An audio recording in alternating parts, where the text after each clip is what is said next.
As a kid, Saturday mornings were all about the cartoons, especially Dragon Ball Z. I'd wake up early, sit right in front of the TV, and watch Goku push past his limits week after week. Fast forward 30 years, and I still haven't been able to transform, but I'm not giving up.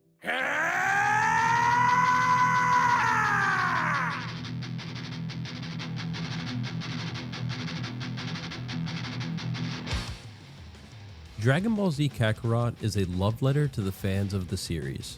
It takes you through the entire Dragon Ball Z saga, from Raditz crashing down on Earth to the climactic battle with Kid Buu. The game is packed with side quests, character interactions, and a world that feels alive with nostalgia. Whether you're like me reliving those legendary stories that defined your childhood, or you're brand new to the Dragon Ball universe, stick around to see how Dragon Ball Z Kakarot tells a beautiful story that earned the hearts of millions. In total, there are 42 trophies, including the Platinum, and I've split them into 3 categories. First, we've got the story trophies, taking us on a nostalgia-packed journey through 4 epic sagas, each bringing its own set of challenges. Then we have the Miscellaneous trophies, a mix of objectives that varied from cooking up a full-course meal to weirder ones like getting a telepathic message. Last but not least, the combat-related trophies, where I had to master finishing moves and even rely on the power of friendship to win battles. Let's start things off with what made most of us fall in love with Dragon Ball Z, the unforgettable story. This game takes you through 4 iconic sagas that show some of the struggles that Goku went through on his journey. And speaking of Goku, there he is now.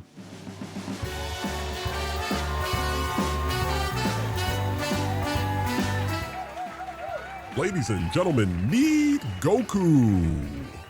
A Saiyan raised on Earth with a passion for martial arts and a heart as big as his appetite.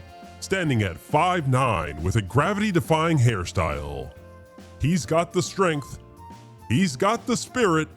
Give it up for the Earth's mightiest fighter, Goku! Haven't seen you in a while. Kicking things off is the Saiyan Saga. Let's meet our first contestant. Don't let his height fool you, this guy packs a punch. Enjoys long battles on the beach, screaming, Kakarot! And dreaming of being the strongest warrior in the universe. Vegeta, come on down. You disgust me! But I'm getting a little ahead of myself. The Saiyan Saga kicks off with Goku deep in meditation, reliving his fight against King Piccolo, his former foe, and fittingly, the name of our first trophy. Goku and his son Gohan swing by Kame House to catch up with old friends. The reunion doesn't last long. Along comes Raditz, a Saiyan warrior who drops a bombshell. Goku isn't just some martial arts prodigy. He's part of an almost extinct alien race. Oh, and Raditz? He's Goku's long-lost brother. And just to really make an entrance, he kidnaps Gohan and demands Goku to join his cause. With no other choice, Goku does something nobody saw coming. He teams up with his former enemy Piccolo. The two face off against Raditz in a brutal battle. And in the end, Goku makes the ultimate sacrifice, holding Raditz in place so Piccolo can finish him off.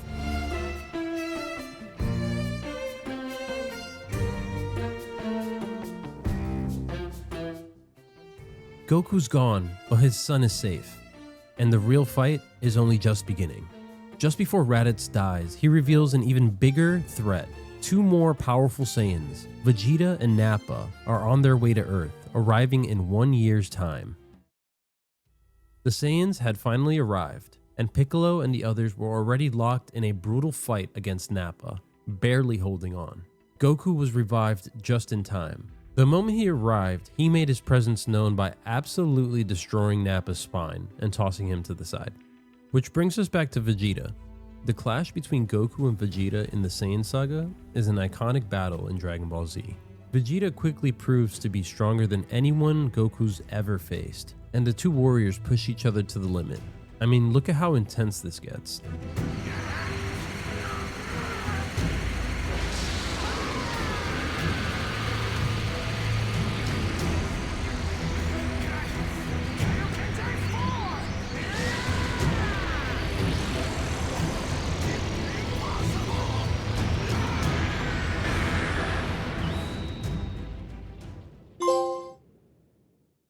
Following the Saiyan Saga, our next contestant is the self-proclaimed Emperor of the Universe. He doesn't just destroy planets, he puts on a whole show. Oh, and if you're expecting a quick fight, good luck. His monologues last longer than the sagas. Frieza, come on down. There you are. The Frieza Saga takes the fight to planet Namek, where Goku and the Z Fighters scramble to collect the Dragon Balls, hoping to bring their fallen friends back to life. But they are not the only ones searching. Frieza, this little piece of shit, has his eye on them too. Except he's not after heartfelt reunion. He wants immortality. Before we even get to that nightmare, the saga throws me into a battle with some of the weirdest yet deadliest fighters in the universe. The Ginyu Force. These guys show up, strike a ridiculous pose, and then immediately start making my life miserable. Taking down most of them was already a struggle, but then this purple menace over here decides it's not enough to just fight me, he steals my body. After a chaotic exchange, I finally get my body back. But there's no time to celebrate, only time to recover, as it's up to the other fighters to hold off Frieza. The real chaos starts when Goku recovers and finally faces Frieza. Each of Frieza's transformations crank up the intensity to new heights, pushing Goku and the crew further than ever before. In the face of complete despair, Goku taps into a power no one thought possible. The legend comes to life. He becomes a Super Saiyan. Playing through this part of Kakarot was nothing short of unforgettable. You could feel Goku's rage building as he finally transforms into a Super Saiyan. Every near-death moment as Frieza's attacks just keep coming. As Namek crumbles into chaos, Goku delivers the final decisive blow to Frieza. It's a powerful, unforgettable end to one of the most intense battles in the game. That saga really got the people going. Next up, folks, we've got a real treat. Our next contestant is a bioengineered nightmare with one simple goal: perfection. And if you give him long enough, he'll absorb half of your friends. That's right, give it up for Cell. I thought you would have learned by now. The Cell Saga cranks up the intensity and reminded me exactly why it's one of the best arcs in Dragon Ball Z. It all starts with the eerie arrival of Android 17 and 18. A pair so powerful, they leave the Z Fighters struggling to keep up. But they're just the opening act. Then comes Cell, created from a supercomputer, built from the DNA of the strongest warriors. His goal was to absorb Android 17 and 18 so he can hit this so-called perfect form. The Z Fighters were scrambling, trying to stop him, but nothing could slow him down. When he finally absorbs Android 17 and 18, he transforms into his perfect form. And man, does the game make you feel the pressure. Cell challenges the heroes to a Cell Games tournament, promising to wipe out humanity if he wins. The combat in the Cell Saga hits a whole new level of intensity. By this point, Cell is practically unstoppable, pushing everyone to their absolute limit. But then unexpectedly, Gohan steps up. But this isn't the same Gohan we've seen before.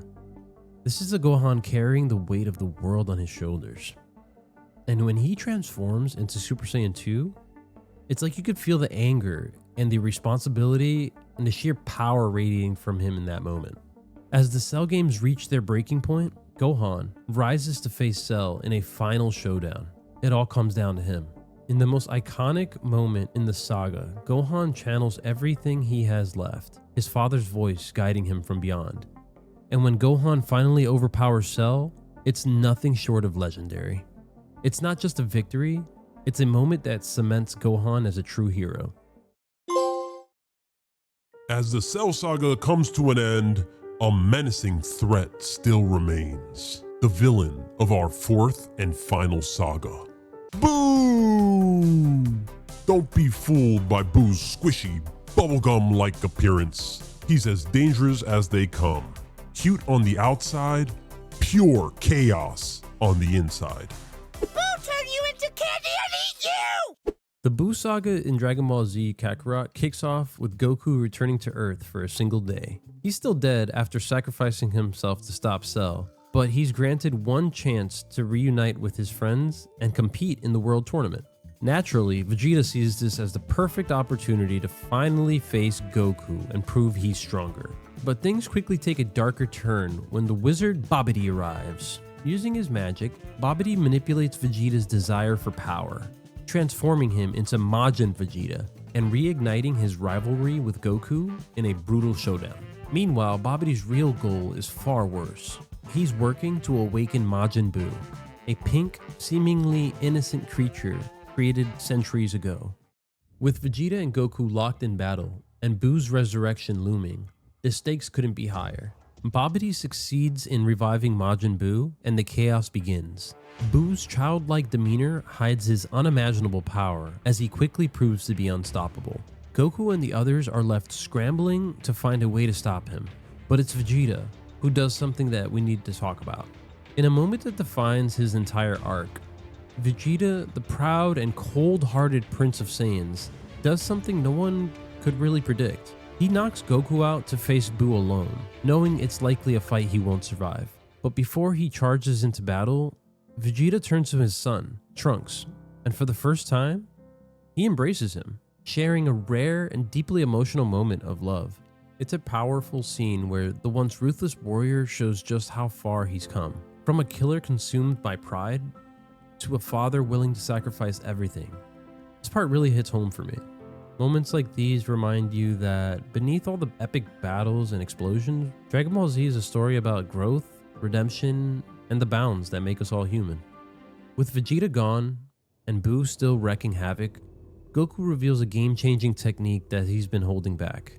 The Fusion Dance. This move can merge two warriors into a more powerful fighter, and it's the best shot at taking down Buu. And after some hilariously bad fusion attempts, they finally get it.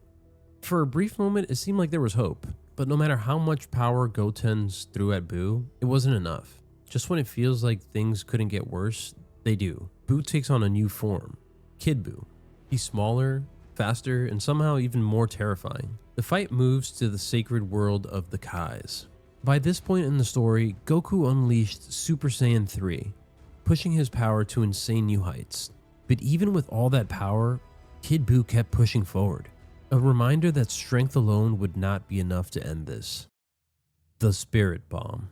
A technique that represents the combined hope and strength of the entire universe. In this moment, it's more than just an attack. It's the last chance to stop Buu. With everyone's energy behind him, Goku hurls the massive blast at Kid Buu.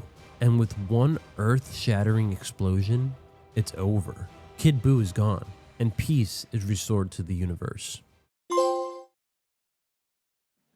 Ladies and gentlemen, that brings us to the end of the story-based trophies.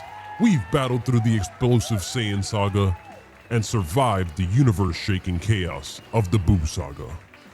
Now it's your turn. Let me know in the comments which saga is your favorite. Beyond the main story sagas, there were two sub-story trophies that gave some love to the supporting cast of the Dragon Ball Z universe. It was a nice way to highlight the side characters and let them have their moment to shine. With the story trophies wrapped up, it was time to take on the wild mix of miscellaneous trophies that Dragon Ball Z Kakarot had waiting for me. Remember King Kai from the Saiyan Saga? Throughout your playthrough, he randomly pops into your head with telepathic messages. You'll get a trophy for receiving one of his messages and another for enduring 20 of them. The Dragon Balls are a big part of Kakarot's open world. You can actually track them down, collect all 7, and summon Shinron to make a wish. I did this a total of 10 times to grab all 3 wish-related trophies. My next trophy asked me to destroy one boulder blocking a cave. After destroying my 10th boulder, I earned the trophy Demolition Artist. This time it was all about cooking, with trophies for making a full course meal once, then 5 times. God forbid Goku goes 10 minutes without stuffing his face. Everywhere I went, I kept running into these shiny little collectibles. I quickly spent a couple of medals unlocking my first super attack and earning the newfound power trophy. The more medals I collected, the more moves I unlocked. And before I knew it, I hit a major milestone, earning me the highly skilled and a super warrior is born trophies. By this point, only 2 medal related trophies remained. First was Medal Madness, which I unlocked after stacking up only 10 medals. The other one was a bit grindy, asking me to collect a total of 100 D medals. After hunting down every last medal, I finally secured the Heavy Metal trophy. Okay, with most of the miscellaneous trophies out of the way, it was time for me to introduce you to a set of trophies that were by far the most pointless trophies in the game. First up was Let the Building Begin for crafting a machine part. The machine parts are for building a hover car and a robot, two vehicles in the game that are rendered completely useless due to one simple fact. I can fly. He can fly! He can fly! As I progressed through the story, my Z encyclopedia naturally started filling up. Unlocking my first entry was effortless. As I continued my journey, the entries kept piling up, but the grind wasn't over yet. I still needed 400 entries in my encyclopedia. Not that it really felt like a grind. Before I knew it, the Fountain of Knowledge trophy was mine.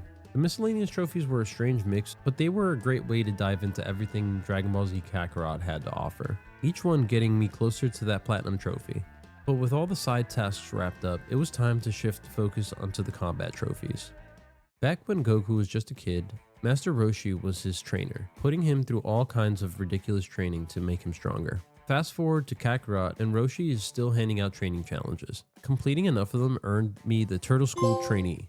And as I kept checking in with Roshi, I earned Turtle School Master. Eventually, after playing through the game, I hit the final milestone and claimed Turtle School Legend for completing 50 total challenges. The villainous party trophies had me hunting down some of the toughest enemies scattered across the open world. At first it seemed simple.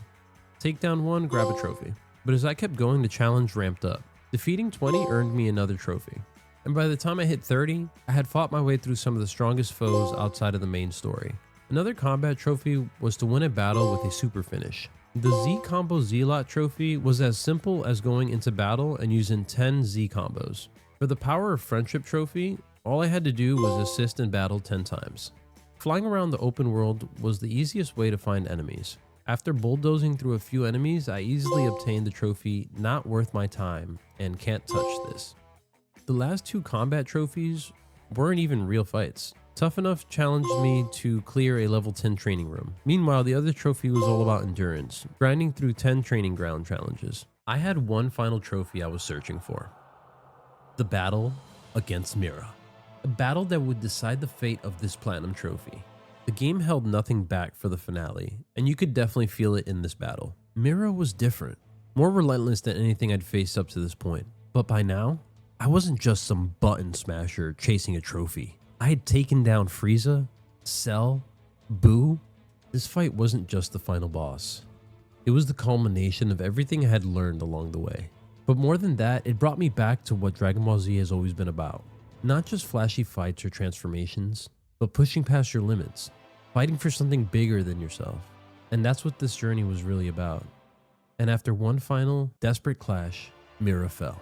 And then, in that quiet moment, I earned the Down with the Demon Realm trophy. This wasn't just a game. It was a trip through my childhood, a reminder of why I fell in love with Dragon Ball Z in the first place. And as all that flashed through my mind, there it was, the unmistakable sound of the Platinum Trophy. The perfect reward for a journey that started in my childhood. If you made it all the way to the end, I just want to say thank you. Seriously, this Platinum was a special journey, and I'm glad I got to share it with you. If you enjoyed the video and want to support the channel, consider subscribing. It helps a lot more than you know. And if you want to see other trophy hunting journeys I've been on, there's a full playlist waiting for you. Until next time, thanks for watching.